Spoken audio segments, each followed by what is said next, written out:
नमस्कार दोस्तों, स्वागत है आपका स्टडी पाठशाला में।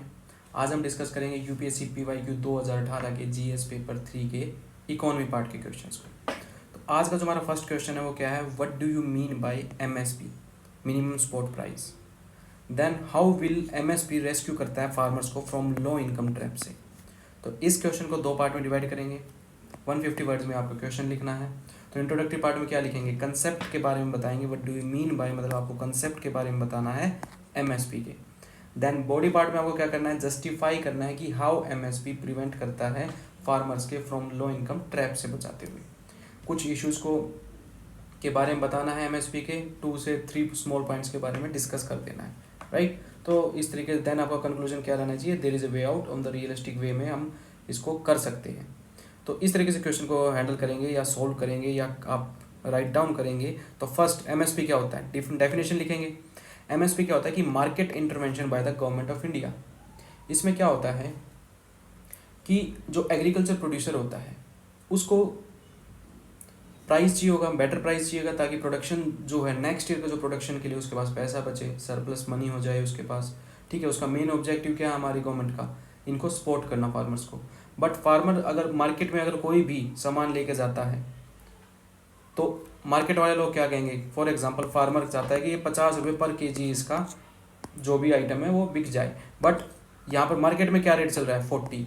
बट गवर्नमेंट ने क्या किया कि एमएसपी, मिनिमम स्पॉट प्राइस, यानी कि 50 तो आपको मिलेगा, डोंट वरी। तो इनको क्या मिल गया, सपोर्ट मिल गया फार्मर्स को। तो मेन ऑब्जेक्टिव क्या है कि इनको सपोर्ट मिल जाए, ताकि जो डिस्ट्रेस सेल हो रही है और जो प्रोड्यूसर पब्लिक डिस्ट्रीब्यूशन में जो आपको जो पहुंचाना है आपका प्रोसेस होगा फूड ग्रेन का, वो इसमें एंश्योर हो सके इनका। तो एंश्योर करता है एग्रीकल्चर प्रोड्यूसर्स को against sharp fall in price during the bumper production years में। बम्पर प्रोडक्शन ईयर मींस कि ज़्यादा प्रोडक्शन हो गया है तो प्राइस का कम हो जाएगा। मतलब क्या है कि सप्लाई ज़्यादा होगी, डिमांड कम है तो सप्लाई ज़्यादा, तो वो प्रोडक्ट का क्या रेट होगा, कम हो जाएगा। तो फार्मर तो अपना वर्क कर रहा है ना, अब सप्लाई ज़्यादा हो गई तो इसमें उसका क्या गलती है, ठीक है। तो मेजर ऑब्जेक्टिव क्या है, सपोर्ट करना फार्मर को डिस्ट्रेस सेल में और प्रोक्योर करना फूड ग्रेन को from the for public distribution के लिए।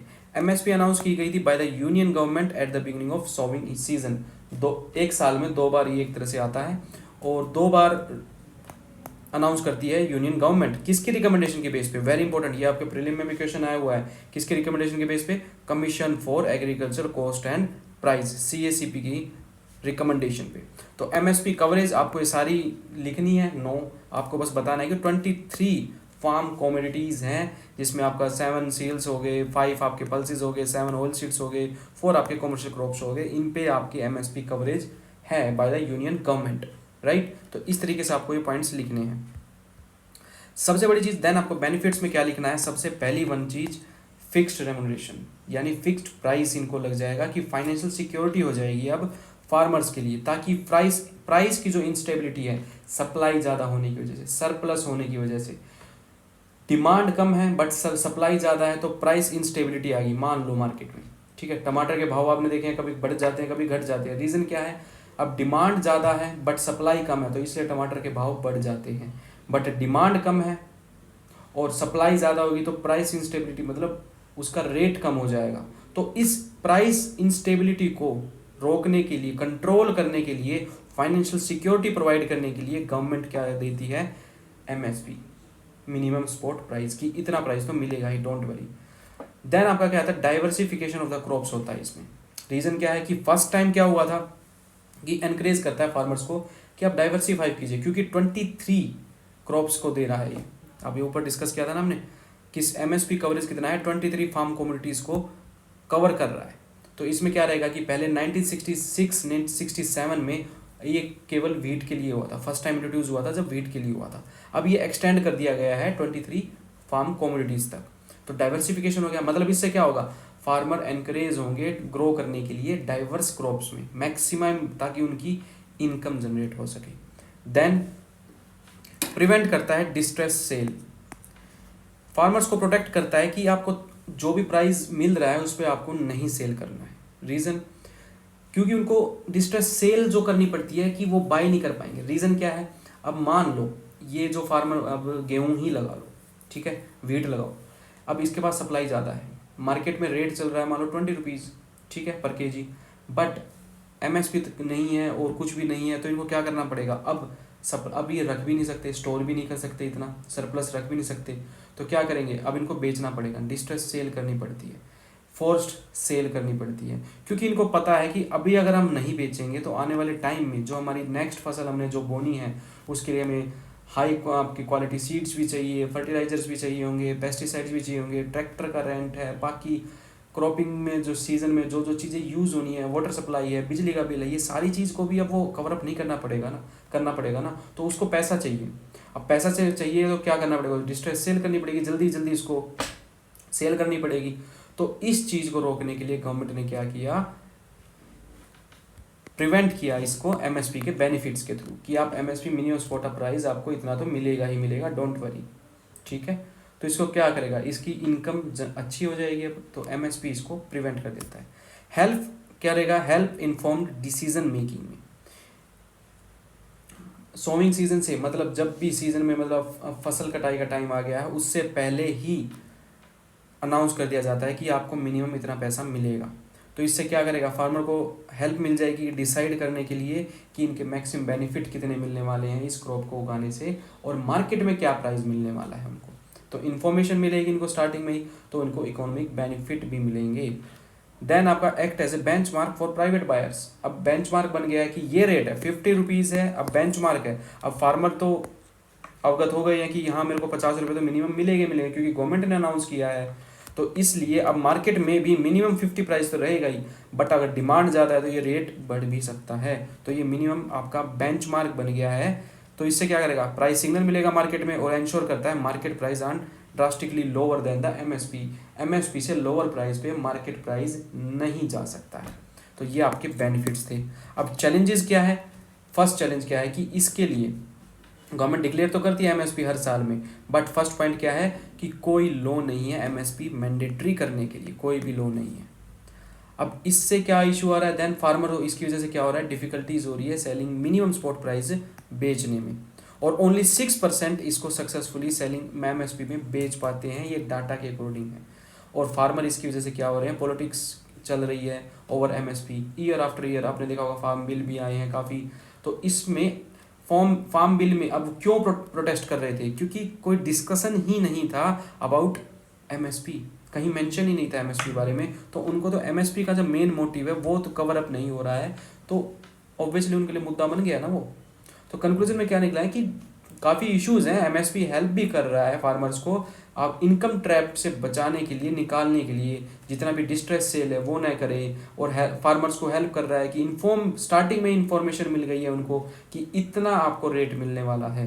तो इससे प्रॉफिटेबिलिटी बढ़ेगी, प्रॉफिटेबल हो जाएंगे, बिजनेस एक्टिविटी इनकी अच्छी होगी, और एक्सपेंशन भी हो रहा है, 23 कम्युनिटीज़ तक पहुंच गया है। तो बैलेंस डोमेन है, जो व्हीट और राइस का जो डोमेन है उससे भी बैलेंस क्रॉपिंग निकल के आ सकती है, मतलब कि 23 कमोडिटीज पे भी क्रॉपिंग हो सकती है, फार्मर अपना एक्सपेंशन भी कर सकते हैं उनकी प्रॉफिटेबिलिटी के लिए, राइट। तो इस तरीके से आपको कंक्लूजन में ये पार्ट लिख देना है।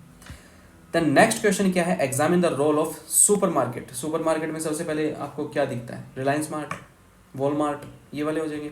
In the supply chain management of fruits, vegetables and the food item, ये आपके पेरिसेबल आइटम्स हैं, शेल्फ लाइफ कम है इनकी, 5 से 6 दिन maximum. How do they eliminate the number of the intermediates, जितने भी मिडिल मैन है उनको कैसे ये एलिमिनेट कर रहे हैं। तो इस तरीके से आपको क्वेश्चन सॉल्व करना है। सबसे पहले क्या बताना है, कंसेप्ट बताना है सुपर मार्केट आपके मार्ट के बारे में, सुपर मार्केट के बारे में। देन स्क्रूटनाइज करते हुए रोल क्या क्या हैं सुपर मार्केट के, सप्लाई चेन कैसे चलती है हॉर्टिकल्चर्स में, फूड आइटम्स में, डिस्कस करना है कि कैसे इसने एलिमिनेट कर दिए मिडिल मैन को, और कंक्लूजन में क्या बताना है, सिग्निफिकेंस के बारे में बता देना है, और कंक्लूड इन मैनी एरियाज जितने भी सुपर मार्केट के हैं सिग्निफाई करते हुए कंक्लूड कर देना है, राइट। तो सबसे पहला पार्ट क्या करेंगे हम, आपका introduction part. Indian agriculture produce क्या कर रहा है, लीडिंग प्रोड्यूसर बनता जा रहा है अब इंडिया का, वेजिटेबल्स, फ्रेश फ्रूट्स हैं, फूड आइटम्स हैं। तो मार्केटिंग चैलेंजिंग क्या है, पेरिसेबिलिटी यानी उनका सेल्फ लाइफ, ठीक है, मतलब कम दिन तक वो फ्रेश रह सकते हैं, सीजनेबिलिटी, देन बल्किनेस, ये इश्यूज हैं। अब सुपरमार्केट की डेफिनेशन बताने की, सेल्फ सर्विस रिटेल शॉप है। अब क्या करें रिटेल शॉप में, मतलब क्या है, आपने बिग बाज़ार देखा होगा, ठीक है, रिलायंस रिटेल देखा होगा।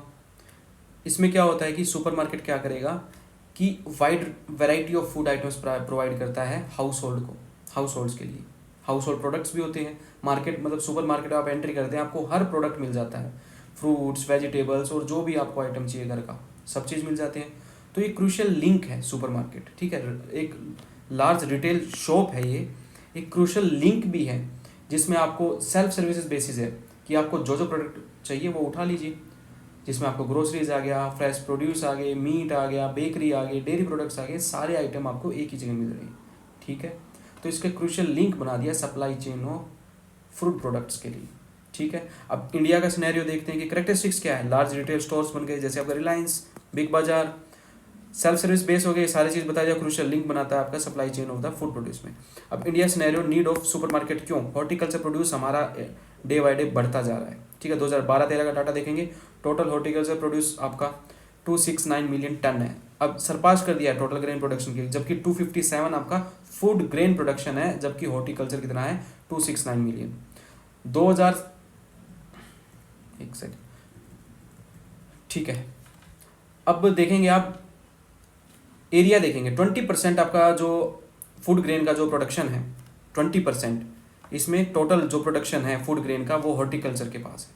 2020-21 का डाटा देखेंगे, फूड ग्रेन प्रोडक्शन एस्टिमेट कितना गया है, 2% से राइज हो रहा है। तो ये आपका क्या बता रहा है, इंडिया का सिनेरियो, इंडिया का जो सर्वे है उस तरीके से बता रहे हैं। इंक्रीज प्रोडक्शन, कॉन्स्टेंट प्राइस है in the total food grain, जैसे फ्रूट्स, वेजिटेबल एंड प्रोडक्शन के लिए। तो need for better supply chain management हो, ताकि फूड, अब सप्लाई जो रहेगा, सुपरमार्केट ही एक ऐसा सॉल्यूशन है, ठीक है। देन आपका क्या आता है, रीजन क्या है कि सुपरमार्केट की रिक्वायरमेंट है, रोल क्या है सप्लाई चेन में, सबसे बड़ी चीज ट्रांसपोर्टेशन। हमने अभी डिस्कस किया था, फूड प्रोसेसिंग इंडस्ट्री को ले लीजिए या फार्मर्स को क्या इश्यूज आ रहे हैं, रोड कनेक्टिविटी के कितने इश्यूज हैं। तो जितना भी ट्रांसपोर्टेशन होता है सुपरमार्केट स्विफ्टली करते हैं ताकि फ्रेशनेस रहे पेरिशेबल आइटम्स की। अब सुपर मार्केट में पहुंच जाते हैं, अब लोग वहां पर बाय करेंगे, फ्रेश प्रोडक्ट्स ही तो बाय करते हैं। आप वेजिटेबल्स देखते हैं कि फ्रेश है या नहीं, क्यों फ्रेश है, क्योंकि ये डायरेक्टली प्रोड्यूसर से उठाते हैं सामान, ठीक है। तो बेटर स्टोरेज फैसिलिटीज है इनके पास। अब ट्रांसपोर्टेशन है वो बेटर स्टोरेज फैसिलिटीज के है, मतलब कोल्ड स्टोरेज फैसिलिटीज जो मूवेबल है वो है उनके पास, रेफ्रिजरेशन है उनके पास, उनकी शेल्फ लाइफ इंक्रीज कर देता है उससे, तो फ्रेश रहेंगे वो। और कंज्यूमर क्या करता है, फ्रेश प्रोडक्ट ही तो बाय करेगा। प्राइस डिस्कवरी, अब डायरेक्ट परचेज कर रहे हैं फार्मर से, इससे फार्मर भी खुश और जो सुपरमार्केट वाला है वो भी खुश, क्यों, क्योंकि मिडल मैन का जो रोल था वो खत्म हो गया है। तो बेटर प्राइस मिलेगा फार्मर्स को, उसको प्रॉफिट होगा उससे भी। और देन डायरेक्ट कॉन्ट्रैक्ट रहेंगे। बिग सुपरमार्केट चेन क्या करती है, वॉलमार्ट, रिलायंस डायरेक्टली कॉन्ट्रैक्ट ले लेती है फार्मर से, उनके आपकी ये आइटम्स आप बोइए, तो क्या करेंगे, इंक्रीज होगा, उससे फार्मर की जो इनकम होगी वो भी बढ़ेगी और ट्रांसपोर्टेशन कॉस्ट घटेगी, मंडी टैक्स घट जाएगा, मिडिल मैन का जो भी एक्सप्लॉइटेशन है वो खत्म हो जाएगा। तो सुपर मार्केट एक बहुत बड़ा रोल प्ले करता है। देन कंक्लूजन में क्या लिखेंगे, सस्टेन डेवलपमेंट गोल आपका 12 क्या बताता है, सस्टेन डेवलपमेंट गोल 12 की जो पोस्ट हार्वेस्ट लॉस हो रहा है, ग्लोबल फूड वेस्ट जो हो रहा है वो हम कम कर सकते हैं बाय फूड आपका सुपरमार्केट से, ठीक है। देन एलिमिनेट कर सकते हैं, एलिमिनेट कर सकते हैं क्या, इंटरमीडिएरीज, जितने भी मिडिल मैन है उनको। तो नीड ऑफ आवर क्या है, यही है एग्री मार्केट में। अर्बन रूरल कनेक्टिविटी, अब देखो डेली रूरल एरिया से सुपरमार्केट अपना प्रोडक्ट्स लेके आ रहे हैं, ट्रांसपोर्टेशन है, तो वहाँ का अर्बन एरिया से कनेक्टिविटी बढ़ेगी उससे, ठीक है। प्रोडक्ट्स कम फ्रॉम विलेजेस आते हैं ताकि उनका रोड कनेक्टिविटी बन जाएगी और रूरल अर्बन गैप जो है वो ख़त्म हो जाएगा, कम हो जाएगा और इससे कंडीशन जो रूरल एरिया की है वो इम्प्रूव हो जाएगी, राइट। तो इस तरीके से आपको इसको कंक्लूड कर देना है इस क्वेश्चन को, ठीक है। चलें, नेक्स्ट क्वेश्चन क्या है आपका, नीति आयोग से रिलेटेड है, 2015 में एस्टेब्लिश हुई थी एज ए एग्जीक्यूटिव बॉडी। तो how are principles followed by Niti Aayog different from those followed by erstwhile, जो आपका है अर्स्टवाइल आपका प्लानिंग कमीशन से पहले। इसमें इंट्रोडक्शन में क्या, ब्रीफ प्लानिंग कमीशन और नीति आयोग के बारे में ब्रीफली बता देना आपको, 250 वर्ड्स में है, 15 मार्क्स का क्वेश्चन है। बॉडी में आपको कंपेयर करना है प्रिंसिपल जो नीति आयोग ने फॉलो करे डिफरेंट कैसे हैं प्लानिंग आपकी कमीशन से, कंक्लूड करना है जितनी भी एक्सपेक्टेशंस हैं, एक्सपेक्टेड हैं ट्रांजिशंस जो आए हैं नीति आयोग से, उसमें आपको कंक्लूड कर देना है। राइट। चलो नेक्स्ट क्वेश्चन को लिखते हैं। सबसे पहले इंट्रोडक्शन में क्या बताया था मैंने, नीति आयोग और प्लानिंग कमीशन के बारे में दो लाइन लिखनी है। एस्टेब्लिश हुआ एज एग्जीक्यूटिव रिजोल्यूशन के तहत 2015 में। एम क्या करता है, इंडियन प्लानिंग प्रोसेस में चेंज लाने के लिए। ठीक है, नीति आयोग का मीनिंग क्या है, transforming India, national institution for transforming India. ठीक है, देन फिलोसफिकल डिफरेंट है, क्यों, आपके प्लानिंग कमीशन से। प्लानिंग कमीशन क्या कर रहा है, सफर फ्रॉम स्ट्रक्चरल इश्यूज जो हैं उसमें ऑर्गेनाइजेशन चेंज आने की जरूरत थी, लाने की जरूरत थी। अब नीति आयोग की चेंजेस देखेंगे कि नीति आयोग में क्या क्या। सबसे पहली चीज pro people, bottom up approach है सबसे पहली चीज, राइट। देन आपकी प्रो एक्टिविटी, कि प्रो एक्टिविटी में क्या है कि प्रॉब्लम जितने भी लोगों को फेस्ड होंगे उनको पिकअप किया जाएगा, उनके सोल्यूशन वर्कआउट किया जाएगा तुरंत। पार्टिसिपेशन क्या रहेगा, अब नीति आयोग क्या करता है कि फॉर्मुलेट करता है पॉलिसीज, ठीक है, जिसमें पार्टिसिपेशन रहेगा ऑन आपके घर तक ही नहीं सीमित है, union for example in house कौन से हो गए जो नीति आयोग के मेंबर है वही नहीं, बल्कि यूनियन मेंबर्स भी, मतलब आपके जो मिनिस्टर्स हैं, मेंबर ऑफ पार्लियामेंट है वो भी, स्टेट मिनिस्टर्स हैं वो भी, और तो और जो एक्सपर्ट्स हैं डिफरेंट डिफरेंट फील्ड के वो भी इसमें इंक्लूड किया जाएगा। मतलब पार्टिसिपेशन बहुत बढ़िया रहेगा। एम्पावर करता है वुमेन को, इंक्लूड्स किया जाएगा वुमेन्स को in every aspects in the decision making. Then inclusion of all, यानी SC STs माइनॉरिटीज पुअर और जितने भी आपके विलेजेस हैं और आपके एग्रीकल्चरिस्ट हैं, यानी जितने भी डोमेन स्पेसिफिक या डिफरेंट फील्ड से हैं सबको इसमें इंक्लूड किया जाएगा। Inclusion of all. Equality programme जैसे आपका अटल इनोवेशन मिशन है, सेतु है, प्रोवाइड जितने भी हैं यूथ को अपॉर्चुनिटी प्रोवाइड करेगा, अदर सेक्शंस को भी अपॉर्चुनिटी प्रोवाइड करेगा। मतलब इक्वालिटी, इंक्लूसिव ग्रोथ पे फोकस किया जाएगा, राइट। देन आपका ट्रांसपेरेंसी रहेगी, एम विजिबल आपका रहेगा, रिस्पॉन्सिबल रहेगा और सेंसिटिव गवर्नेंस को ये प्रोवाइड करेगा, यानी ट्रांसपेरेंसी रहेगी। डिफरेंस की अगर बात की जाए, अगर मैं आपको कहूँ difference principles of the NITI Aayog and the planning commission, सबसे पहले नीति आयोग को डिस्कस करते हैं। देन आपका देखा होगा नीति आयोग में CEO है जिनकी रैंक क्या है, इक्विवेलेंट टू सेक्रेटरी। अपॉइंट कौन करेगा, PM। वाइस चेयरमैन है, 5 टाइम फुल मेंबर्स रहेंगे, 2 टाइम आके पार्ट टाइम मेंबर रहेंगे। 4 cabinet minister as a ex officio members रहेंगे। जबकि प्लानिंग कमीशन में क्या था, डिप्टी चेयरमैन है, मेंबर सेक्रेटरी और फुल मेंबर्स हैं उसमें बस। और देन है secretary appointed by usual process के थ्रू। कोऑपरेटिव फेडरलिज्म प्लानिंग कमीशन का क्या था, टॉप डाउन अप्रोच थी, जो कि one size fit for all, जबकि ये पुरानी पॉलिसी हो चुकी थी। अब नीति आयोग की क्या है, बॉटम अप अप्रोच, ठीक है, क्योंकि ये लेस सक्सेसफुल रही। नीति आयोग की क्या है, फॉर्मुलेट किया जाएगा नेशनल डेवलपमेंट स्ट्रेटेजीज पे, मार्केट इकोनॉमी। की रोल क्या है, इंटीग्रेटेड स्टेक होल्डर्स को लेके चलना। Control over the financing, planning commission क्या करता था, डोमिनेट करता था रिसोर्स एलोकेशन में, जिससे फाइनेंस कमीशन जो बना हुआ था उसका रोल खत्म और कम हो गया था, तो इससे क्रिटिसिज्म बन रहा था, ठीक है। नीति आयोग क्या कर रहा है, फाइनेंशियल एलोकेशन नहीं है, इनका काम क्या है, ट्रांसफॉर्मिंग इंडिया के लिए सजेशंस देना, ठीक है। फाइनेंशियल कमीशन अपना काम करे, रेवेन्यू का जो है वो अपना काम करे, फंडिंग डिसीजन है वो अपना हैंडल करे, ठीक है। तो इसका रोल इंप्रूव हो रहा था फाइनेंशियल कमीशन का। Constitution and the reporting, planning commission क्या करता था, रिपोर्ट करता था to the national development council को, NDC को, जिसको चेयर कौन करते थे, PM। Consist of chief ministers और आपके लेफ्टिनेंट गवर्नर्स थे उसमें। नीति आयोग क्या करेगा, इसमें ऑलरेडी मेंबर्स है, गवर्निंग काउंसिल कंसिस्ट करते हैं PM, चीफ मिनिस्टर्स और आपके लेफ्टिनेंट गवर्नर्स इसमें ऑलरेडी हैं। ये तो हो गया आपका कॉन्स्टिट्यूशन एंड रिपोर्टिंग से रिलेटेड। तो नीति आयोग क्या करेगा, इसमें सारे मेंबर्स ऑलरेडी हैं। देन कंक्लूजन पार्ट में हम क्या लिखेंगे कि सस्टेनेबल डेवलपमेंट गोल इंडेक्स जितना भी है गवर्नमेंट इंडिया का, वो अचीव कौन करा के देगा, नीति आयोग। टारगेट रहेगी, रैंक दी जाएगी स्टेट्स को ताकि वो और अच्छा काम करें। अब रैंकिंग मिल रही है, आपने देखा होगा स्कूल टाइम में भी, आपको अगर रैंक मिल रही है फर्स्ट हो सेकंड हो तो कंपटीशन बना रहता है। तो सस्टेनेबल डेवलपमेंट गोल अचीव करने के लिए रैंकिंग टारगेट दिया जाएगा, रैंक्स दी जाएगी स्टेट्स को परफॉर्मेंस के बेस्ड पे, ताकि वो और इम्प्रूवमेंट लेके आए। एनकरेज किया जाएगा कि आप हेल्दी और कॉम्पिटिटिव फेडरलिज्म पे काम करें हम, राइट। और कोऑपरेटिव फेडरलिज्म एक अच्छे तरीके से निकल के आए, ठीक है। पैराडिग्म्स क्या है, shift in the planning process, जैसे नीति आयोग नर्चर करेगा cooperative and competitive federalism, successful रहेगा in area where the planning commission failed हुआ, जहां पर प्लानिंग कमीशन नहीं वर्क कर पाया वहां पर नीति आयोग अपना अच्छा रोल प्ले करेगा।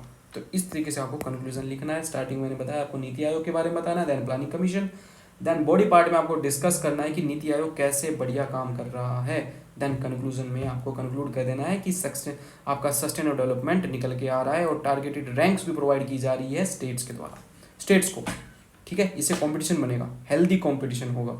तो इस तरीके से हम क्वेश्चन को अटैम्प्ट करेंगे। ये सारा आपका 3 क्वेश्चन अभी मैंने कराए हैं, आप इनको खुद अटैम्प्ट करके देखिए, देन आप इन क्वेश्चन को देख भी सकते हैं एज ए मॉडल आंसर। तो मिलते हैं फिर कल। Thank you and have a nice day.